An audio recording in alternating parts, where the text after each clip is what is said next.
La ansiedad es ya el problema salud mental más frecuente en España. El problema de salud mental más frecuente en España es el trastorno por ansiedad. Afecta al 6,7% de la población, según las últimas estadísticas de atención primaria recogidas por el Ministerio de Sanidad. En realidad, la cifra es muy superior porque el porcentaje solo representa a las personas oficialmente diagnosticadas. Los datos de los centros de salud revelan que las mujeres lo sufren casi el doble que los hombres, 8% frente a 5%, y que su frecuencia es relativamente estable entre los 35 y 84 años. La ansiedad es, actualmente, uno de los motivos más frecuentes de consulta en las clínicas de psicología. ¿Qué es la ansiedad? ¿Tenerla es lo mismo que sufrirla? ¿Es peligrosa? ¿Es idéntica al estrés? ¿Estamos delante de una enfermedad mental? ¿Tiene tratamiento? Tener ansiedad no es lo mismo que sufrirla. La ansiedad es una emoción natural que guarda algunas similitudes con otras reacciones emocionales, como la alegría, el enfado, la tristeza y el miedo, según la definición de la Sociedad Española para el Estudio de la Ansiedad y el Estrés. Una asociación integrada por psicólogos, médicos, pedagogos e investigadores. Todos, sin excepción, sentimos ansiedad. Es una respuesta natural ante un peligro real o imaginario. Explican Thais Pérez y Sergio García, psicólogos sanitarios y autores del ensayo Tu ansiedad bajo control, editado por Cenit. Una entrevista de trabajo, la pérdida de un empleo y un examen son situaciones inquietantes que pueden provocar nerviosismo y agitación. Es decir, ansiedad. Y es perfectamente normal. Una cosa es sentir ansiedad y otra sufrir ansiedad.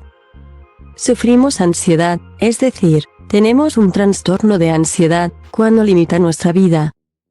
El problema no es tener ansiedad sino cuando está desajustada y es desproporcionada. Aclaran los autores. Tenemos un trastorno de ansiedad, cuando limita nuestra vida. El problema no es tener ansiedad sino cuando está desajustada y es desproporcionada. Thais Pérez y Sergio García. Psicólogos sanitarios. Tu cerebro está sano a pesar de que una de las explicaciones más comunes a la ansiedad es que algo falla en el cerebro. No hay evidencia científica que indique que el cerebro de los pacientes que la sufren sea distinto al de las personas que no la sufren. Los problemas psicológicos no se pueden entender como enfermedades propiamente dichas. Matiza Pérez, especialista en terapia de conducta y trastornos de ansiedad. Si pensamos que es una enfermedad, pocas cosas podemos hacer más allá de tomarnos las pastillas que nos recete el médico. Concluye García, con formación en la terapia cognitivo-conductual, puede resultar desagradable por sus síntomas. Pero la ansiedad jamás es peligrosa. La ansiedad no mata. ¿Qué es un ataque de pánico? Un ataque de pánico o crisis de ansiedad es un episodio que dura minutos en el que se activa el sistema nervioso. El ritmo cardíaco se acelera, la respiración aumenta y puede darse la hiperventilación. Falta el aliento, sube la temperatura corporal y hay una incapacidad para pensar de forma clara. Puede resultar desagradable por sus síntomas, pero la ansiedad jamás es peligrosa. La ansiedad no mata, resumen los autores de Tu ansiedad bajo control. La Sociedad Española para el Estudio de la Ansiedad y el Estrés recuerda que los ataques de pánico son una reacción de ansiedad muy intensa, acompañada de la sensación de falta de capacidad para controlar esta reacción e incluso de la convicción de que uno puede llegar a morir en ese momento. Las crisis se pueden dar en diferentes situaciones, por ejemplo, en la calle o conduciendo, y la persona tenderá a evitar esas situaciones en el futuro. Ahí radica el problema, en la evitación. Porque sufres ansiedad. El origen de la ansiedad es multifactorial. Las personas que la sufren, explican los psicólogos, presentan una vulnerabilidad de base relacionada con factores biológicos, psicológicos y sociales. Heredar determinados rasgos temperamentales, ciertas viviendas del pasado. Crecer en un modelo educativo sobreprotector, haber establecido vínculos inseguros de apego con los progenitores o carecer de apoyo social son factores que explican por qué unas personas pueden padecer crisis de pánico y otras no. La prevalencia femenina, 8% de mujeres frente a 4% 5% de hombres, no tiene nada que ver con una predisposición o una vulnerabilidad asociada al sexo femenino, sino con motivos educacionales y de contexto. No huyas, acepta tu ansiedad de evitar determinadas situaciones, distraerte y tranquilizarte con la ayuda de psicofármacos pueden ser conductas eficaces a corto plazo para evitar la ansiedad. Pero a largo, pasan factura.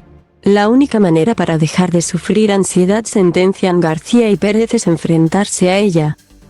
Afrontar esas situaciones, sensaciones o pensamientos que nos da miedo. Es lo que en terapia se conoce con el nombre de exposición o afrontamiento.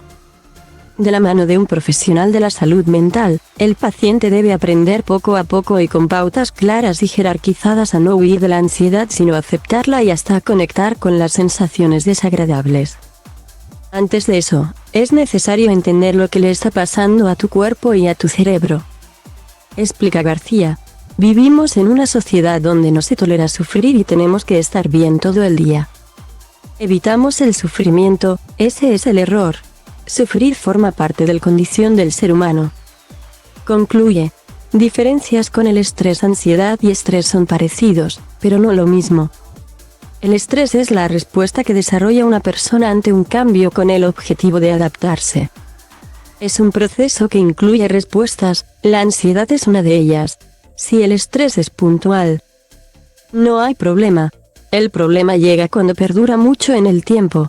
Aprende a relajarte y huye de las pseudoterapias. La respiración diafragmática, la controlada y la relajación muscular de Jacobson son técnicas que pueden ayudar a las personas con ansiedad.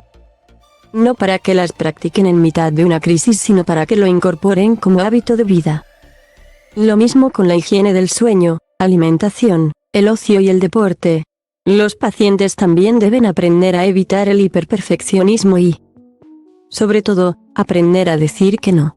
Muy crítico con las pseudoterapias, García recomienda huir de chamanes, gurús y soluciones fáciles y mágicas y llamar a las puertas de un profesional colegiado y acreditado que practique terapias con evidencia científica.